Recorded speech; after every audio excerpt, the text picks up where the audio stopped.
Hey, this is Tony with Catechism Corner. We're talking about the 12 attributes of humility and love, aka the many lessons in life to build upon the big two lessons of life. So this video, we're talking about the second attribute that I mentioned called kindness. We tend to think kindness is developed through charity. Okay, when I think of kindness, I think of that movie Evan Almighty, because they talk about kindness a lot in that actual movie. It's not until the end do they tie it all together when God is played by, one of my favorite actors, Morgan Freeman. He says to Evan, he says, "How do we change the world?" And Evan replies, "One act of random kindness at a time." As he says these words, God is repeating them while writing in the dirt with a stick A-R-K as an acronym and making reference to Noah's Ark at the same time. It's funny how that all tied together, right?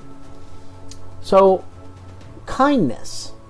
That can be tough to actually develop in a society where, it's safer for us to assume another person is untrustworthy. Does that sound confusing? I know I kind of write it out a little bit different. So when we're young, we're taught, stranger danger. And that's not like a bad lesson or anything. Don't get me wrong. But it gives us an overall view of, the real state of our society.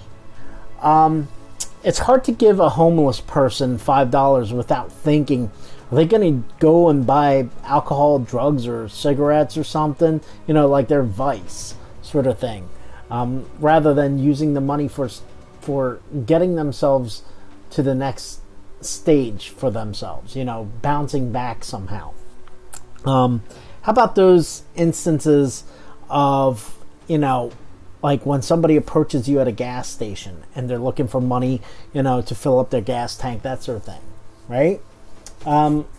Sometimes they go and buy the gas, and then they leave and go to another gas station and start asking people for that same instance. And they'll do this repeatedly until their gas tank is actually full, So, what they're doing, they're just basically scamming people out of money. They're taking advantage of people's, the kind-hearted people that are out there, So that really breaks, our trust, makes us feel like we shouldn't do stuff that's like that. We could report them and even get them arrested probably for it, because they're technically stealing, sort of, but they're not, They're just taking advantage of people. But really, is that practicing kindness? That's the thing. Is it practicing the kindness that we're talking about? It's really not if you go and report them and get them in trouble. So this is where God really comes into play, and you can actually practice something new. This is a concept that I thought about, and I think there's been a couple times that I've played around with it. I watched that movie once upon a time called Pay It Forward, which was interesting. It's a concept of you helping somebody and then you tell them, hey, pay it forward. So I've done that a couple times. But here's a different one. You can do your act of random kindness, but at the same time, you're going to try to nudge the person onto the right path. Okay, so you're going to kind of like give them a little nudge themselves. So like that, pay it forward. But we're going to try to do it instantly, right? So for instance, let's use the gas station situation again. When they approach you and say, hey, I need some money for gas or whatever, my tank's almost empty, that sort of thing. You can say to them, okay, I'm happy to help you. I want to help you out, okay?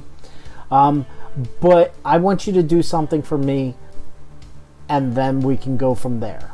Okay, I'll be happy to help you. Just be 100% honest with them. Smile, give them reassurance that you are not going to scam them. Okay, this way they understand they might be scamming you, but you're not going to scam them.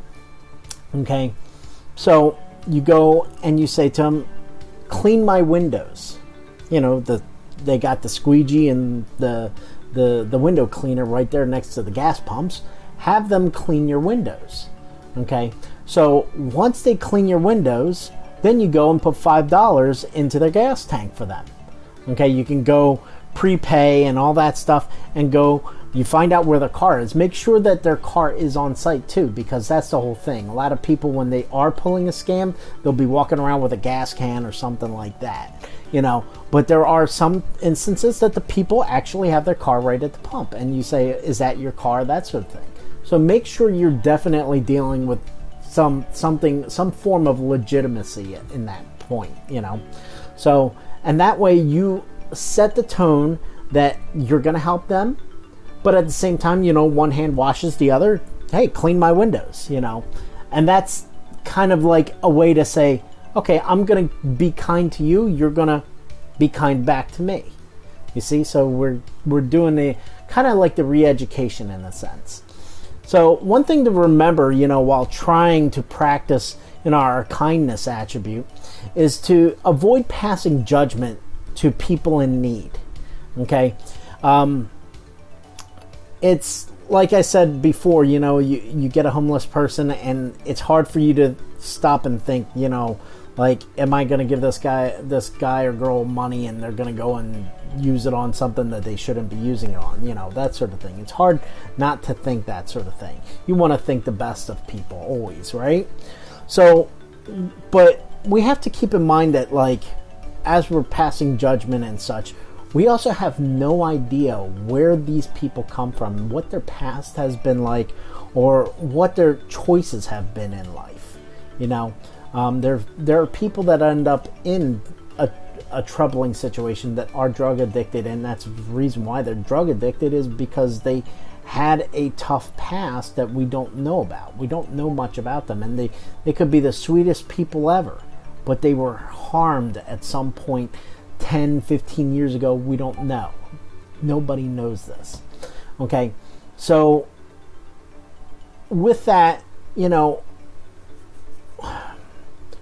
we keep that piece in mind so that our kindness is there to help those people, but we also prop them up at the same time. That's why I gave you the example of saying, here, you wash my hands and I'll wash yours, sort of deal with that example.